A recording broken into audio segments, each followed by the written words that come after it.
है, वह कोई भी बड़ा लोग होगा। साइड से ले लो। मैं समझता हूँ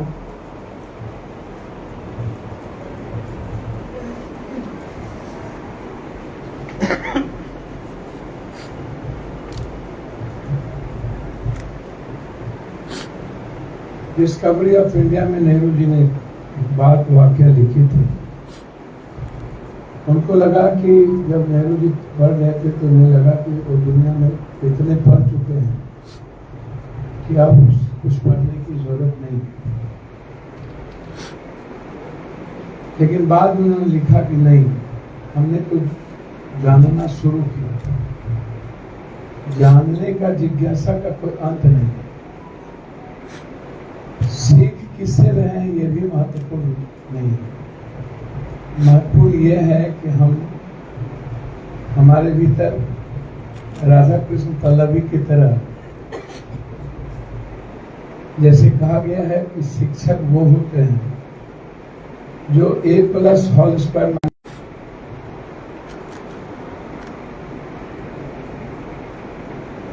जो विवेकानंद का निर्माण, रामकृष्ण परमहंस,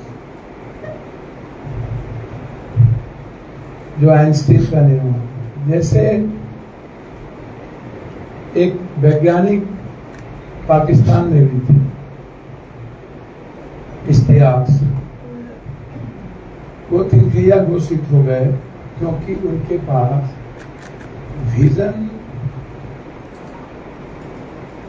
जो था वो बहुत ब्रॉड नहीं था। वो अध्यात्म और विज्ञान के समन्वय, सुव्यवस्थित सोच के साथ वो परमाणु अणु को यह समझ लिया था कि इससे हम दुनिया को खत्म कर सकते, इससे हम मानवीयता को खत्म कर सकते।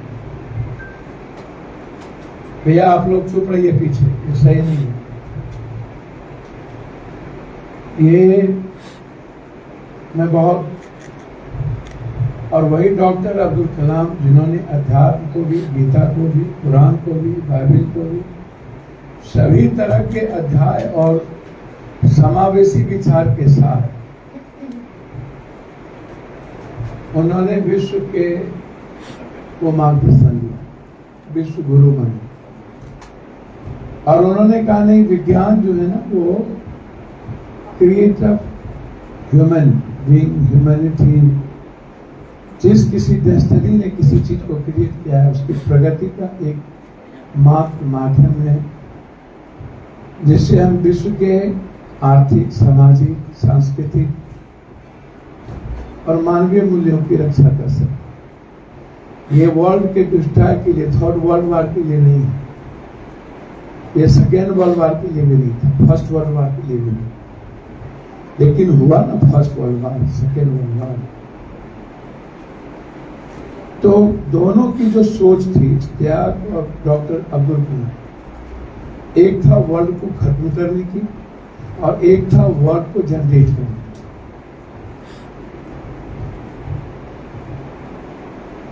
आप हमारे लिए बहुत ही महत्वपूर्ण है।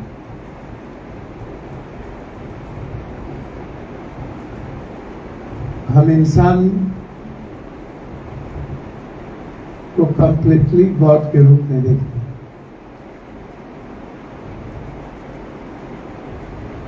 पैर छूना मेरा संस्कार है। बगैर आंतरिक खुशी के कोई जी ही नहीं सकता। एक्सटर्नल पार्ट किसी का दुनियावी चीजों से जो आदमी प्रभावित होता है, हमारी बहनें हैं यहाँ, हमारी माँ के समान में भी है, हमारे बुजुर्ग भी हैं, मेरे अपने भी हैं, सब मेरे परिवार, आप सब मेरे लिए मेरे लाइफ लाइन, हृदय वत्सली, मेरे मन में, मेरे जीवन में, मेरे चरित्र में, चिंतन में कोई बदलाव नहीं। मैं झूठ कभी नहीं बोलता हूँ, 100 गोली और परमाणु बम खाने के बाद भी सच के अलावे कुछ नहीं बोली। जो सत्य दिखता है मुझको वहां अपनी बात रख देता। समाज की दुर्गति वो जाने, क्योंकि उन्हें अपने जीने के तरीके आते ही नहीं। ना अधिकार के लिए लड़ना आता, ना भविष्य की चिंता। अब लोग जब पूरी दुनिया भाग और किस्मत में, अमेरिका में तो हो नहीं कि जब अब्राहम लिंकन ने गोरे काले के सवाल पर एक विचार रखा था तो पूरी गोरे ने कालों को अपने जीवन, अपने अमेरिका की पूरी संस्कृति और उसकी जो थीम थी, उसका जो आइडियोलॉजी था, उसको पूरे तरीके से सामने लाए।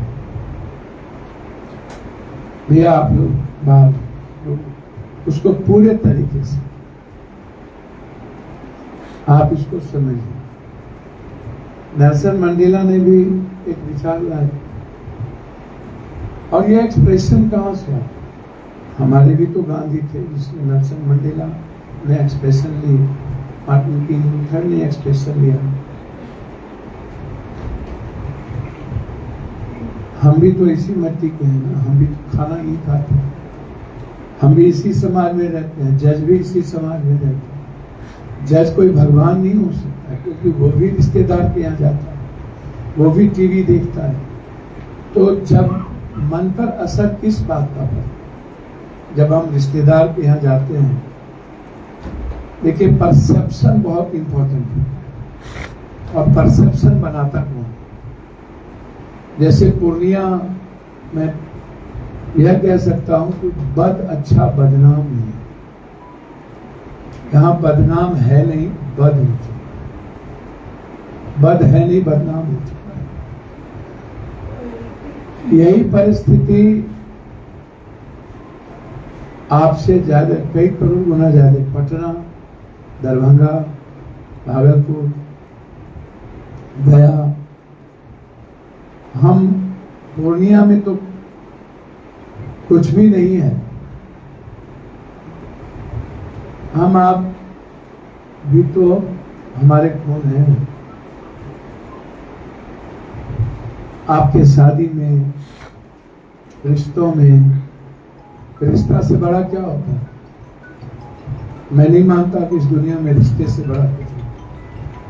हम लोग हर चीजों में एक दूसरे के साथ शेयर करते, एक दूसरे के जीवन शैली के साथ चलते हैं।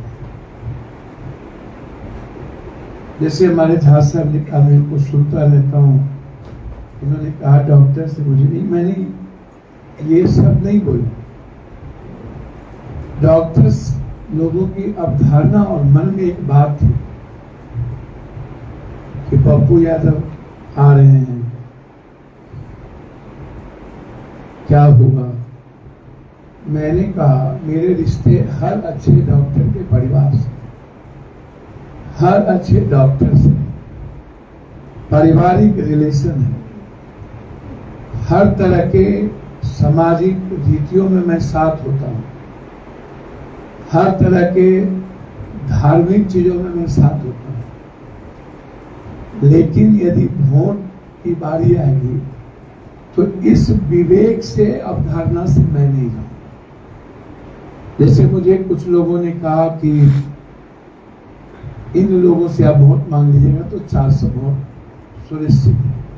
मैंने कहा 4000 वोट गंवाना सुनिश्चित है, लेकिन कोई भी ताकतवर आदमी जो अपने को कहीं न कहीं किसी न किसी गलत व्यवस्था और व्यवसाय से जुड़ा हुआ, उससे मैं वोट नहीं मांगा, और मैं नहीं मांगा, ना आगे जीवन में मांगूंगा। डॉक्टर से पारिवारिक रिश्ता है। मेरी बहन ने कहा कि डॉक्टर अनीता मेडिकल कॉलेज है, मेरे बहन है जितेंद्र जी, वो भी मेरी बहन 15 साल उस ब्लॉक प्रमुख है, वो गायनेकोलॉजिस्ट है। मेरे घर में सिविल सर्जन से रिटायर किए डॉक्टर जनार्दन खगड़िया से। मेरे परिवार में बहुत सारे लोग यहाँ हैं जो मेरे रिश्तेदार हैं, डॉक्टर हैं। ये कैसे कल्पना की जा सकती है? तो जब एक वातावरण बनाया गया, मुझे लगा उस वातावरण का हिस्सा हमको नहीं होना चाहिए, और हम नहीं बने। और उस वातावरण को बनाने में कुछ लोगों की भूमिका रही, कोई बात नहीं। लेकिन हम आपके साथ, जब हमारे IMA के अध्यक्ष और विशेष तौर पर मुकेश बाबू जब इस बात को कह रहे थे और फिर हमारी पीछे बैठी हैं, उन्होंने कुछ चीजों को बहुत बल देके किया।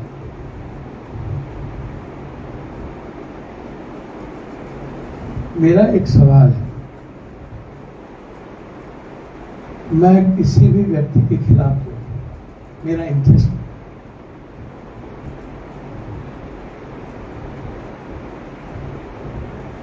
मेरा आपसे इंटरेस्ट है, ना मुझे आपसे इलाज, ना मुझे कॉमन और जनरल इलाज। आप डॉक्टर हैं, मैं आपके यहाँ हूं। आप ह्यूमन बीइंग एज ए, मैं बार बार कहता हूं और ये मैं आज भी कह रहा हूं, चाहे वो कोई फौजी हो, वो हमारे देश के लिए गर्व का विषय, मैं उस पर गर्व करूंगा, मैं उनका सम्मान करूंगा।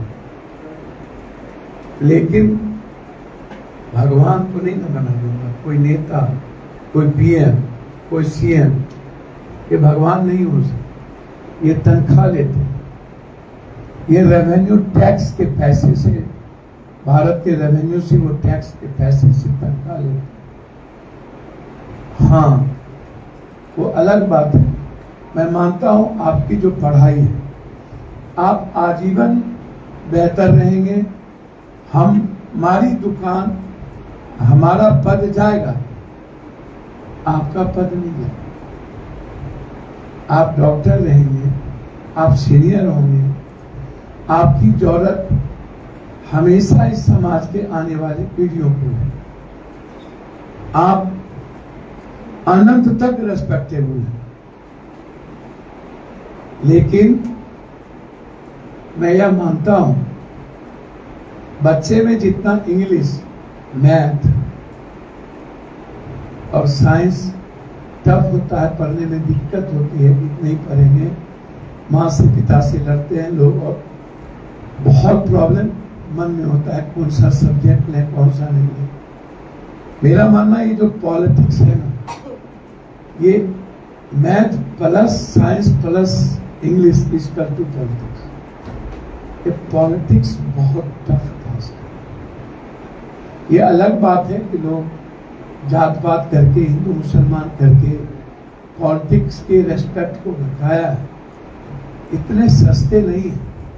6 लाख वोट लेना, देश के आजादी के बाद चौथी बार निर्दलीय जीतना, इस देश में आज तक कोई ना जीता। और उसके बाद उनकी समझ पर, मैं गलती हो सकता हूं, मुझसे भूल हो सकती है। हमारे और आपके बीच मतभेद हो सकते हैं, मनभेद नहीं। विचारों का तो परिवार के बीच भी द्वंद्वता रहती है, भाई भाई के बीच रहती है, पति पत्नी के बीच रहता है। सीता और राम, देखिए आप मेरे लिए यहाँ जितने बुजुर्ग हैं, मेरे पिता के तरह। हर युग में विभीषण थे, हर युग में दुर्योधन था, हर युग में यजीद और रावण था, कंस था, हर युग में चुगला था। इस युग में राम नहीं, रावण हर घर में, चुगला हर घर में कोई ना कोई हो गया, यजीद हो गया, कंस हो गया। इस युग में नानक नहीं, इस युग में हजरत नहीं, इस युग में मोहम्मद नहीं, इस युग में कबीर नहीं, इस युग में रामकृष्ण परमहंस नहीं, इस युग में शिव नहीं, हम भौतिक युग में और हमें यथार्थ पर बात करनी चाहिए। आपके किसी भी सवाल पर भगवान भी आपके विश्वसनीयता पर सवाल खड़ा नहीं कर सकता। कोई भी व्यक्ति जब अपने प्रोफेशन के साथ बेईमानी नहीं कर सकता, उसका जो प्रोफेशन है वो उसके लिए बहुत है। वो बहुत ही सिर्फ पॉलिटिशियन ही अपने प्रोफेशन के साथ बेईमानी करता है। पॉलिटिशियन के अलावे मेरा मानना है पदाधिकारी, डॉक्टर, किसी भी कीमत इस देश में जज के से बेईमानी हो सकती है, मैं क्लियर कह रहा हूं, क्योंकि वो इसी देश में रहते हैं, टीवी देखते हैं, खाना खाते हैं, मेरे साथ बैठते हैं, हम बात करते हैं तो हमारे मन पर असर करता है। वो भी इसी समाज का हिस्सा है। डॉक्टर राजनीतिक रूप से विचार की अलग हो सकता है, लेकिन वह किसी भी आदमी को चाह के मारना नहीं चाहेगा। मैं कहता ये सच है, ये सच है, ये सच है। मैं इस पे गर्व करता हूं, लेकिन मेरा उस संदर्भ में कोई बातचीत है ही नहीं डॉक्टर से। उनके लाइफ स्टाइल पर, उनके जीवन पर कोई वार्ता ही नहीं। हमारा सिस्टम से, व्यवस्था से। मेदांता में 80 रुपया का, 100 रुपये का सिंगार, और उसी जगह हम 2200 रुपये की दवाई जब हमको बाजार में मिलती है, मैं डॉक्टर साहब से और IMA के पदाधिकारी महोदय से बड़ी विनम्रता से कहना चाहूंगा, सिन्हा साहब से, मेरी बाध्यता क्यों है कि मैं आपके यहाँ ही दवाई। मेरा ये सवाल है, क्या एक अच्छा सवाल संवाद नहीं होनी चाहिए? मेरी बाध्यता क्यों है कि आप जहां कहेंगे मैं वहीं जांच करूं?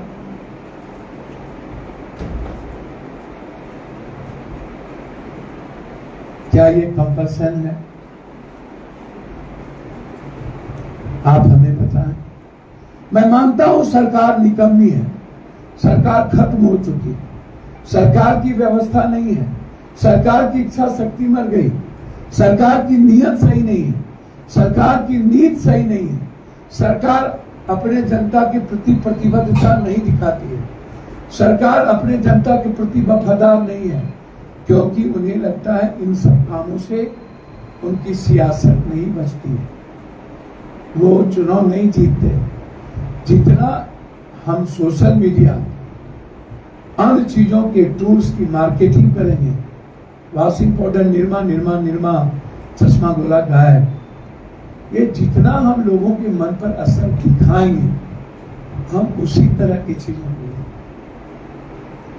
नहीं तो 85 करोड़ लोग हिंदुस्तान में 140 में 5 किलो अनाज को जिंदा करते। 98% लोगों के पास लैपटॉप और कंप्यूटर नहीं, 96% लोगों के पास व्हीकल नहीं, 78% लोगों के पास फूस का घर, 3 का घर, लगभग 84-83% लोगों के पास एक कट्ठा, एक धूल जमीन है, मात्र कट्ठे से नीचे। सरकार नाम की तो कोई चीज इस देश में बनी नहीं जो लोगों की बात करे, जो लोगों को व्यवस्थित करे। एक बाबा 10,000-20,000 करोड़ का बाबा तो होता है, एक बार में शेयर मार्केट 30 लाख करोड़ का 1 घंटे में इंडिया की सारी सिस्टम कोलैप्स कर जाता है, सिर्फ मात्र एक विचार के कारण, एक घटना के विघटन के कारण। और 20-20 हजार करोड़ का 2 व्यक्ति एमपीआई खरीद करके वह दुनिया की सारी चीजें कर दे। यदि हिंदुस्तान में थोड़ी भी प्रगतिशील सोच होती तो आज 40 सालों से एग्जामिनेशन का क्वेश्चन आउट होता है। इस देश के बाहर की तरह क्या क्रांतियां नहीं होती। 2 सेंटर पर 60 बच्चों के नीड्स के क्वेश्चन टीचर के द्वारा लिखा दिए जाते हैं। मिडिल क्लास जिसकी लगभग 91-92% इस देश में है, और वो जीनियस लड़का कभी पास और सक्सेस नहीं कर सकता, कभी क्रांति नहीं होती। इसीलिए मेरा मानना मात्र 4-5 चीजों पर मेरा आग्रह है। आप असुरक्षित हैं ही नहीं।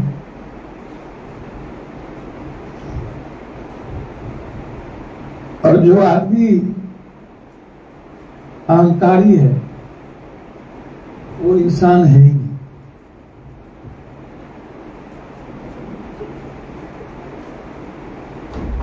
पढ़े लिखे लोग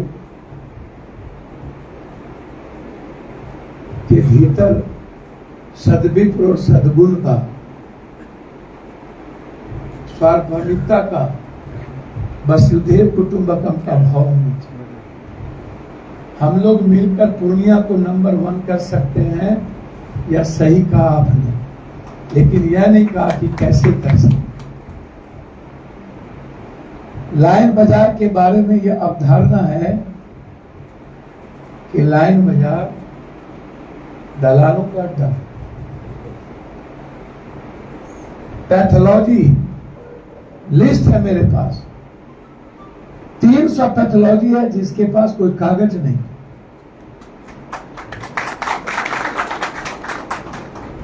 वो पैथोलॉजी वाले आप कहते हैं कि मैं भी कह रहा हूं आप ईमानदार हैं,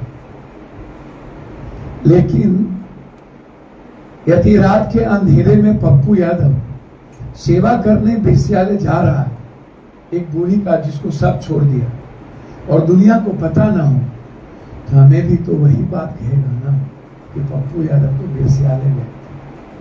तो कौन जानेगा कि मैं सेवा करने गया था, एक बूढ़ी उस माँ की। आप हमें भी तो बताइए। हम तो बहुत क्लियर है इस मामले में। बैठ जाइए, बैठने दीजिए प्रेस के लोग, सर को बैठने दीजिए। आप आगे यहाँ आ जाइए, आ जाइए, आ जाइए। एक कहावत है सिविल सर्जन साहब है ना, मार कम बपराहट ज्यादा। सिविल सर्जन साहब वर्किंग वे कहाँ होगा? यदि वर्क होता तो आजादी के बाद 70 साल के लगभग हम कल्पना करते एक टैबलेट के बारे में।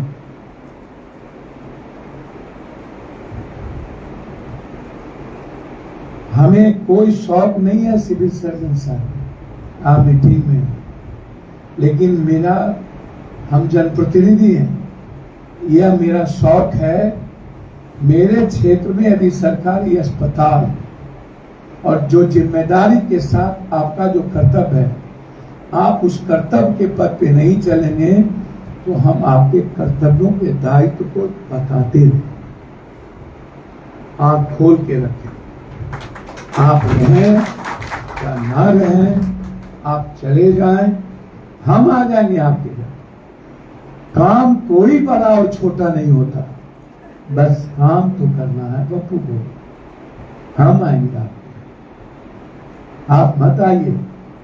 हम पूर्णिया के जनता के प्रति हमारा दायित्व है ना, तो निश्चित रूप से उसके लिए हम आएंगे। आपका रिस्पेक्ट मेरे लिए महत्वपूर्ण है,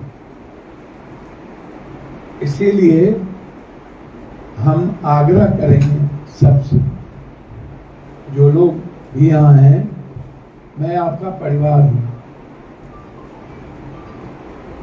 मैं तो 2 सीट हमको मिल ही गई थी, मधेपुरा और सुपौल। एक पर बेटा को लड़ा देते, एक पर फुल्लर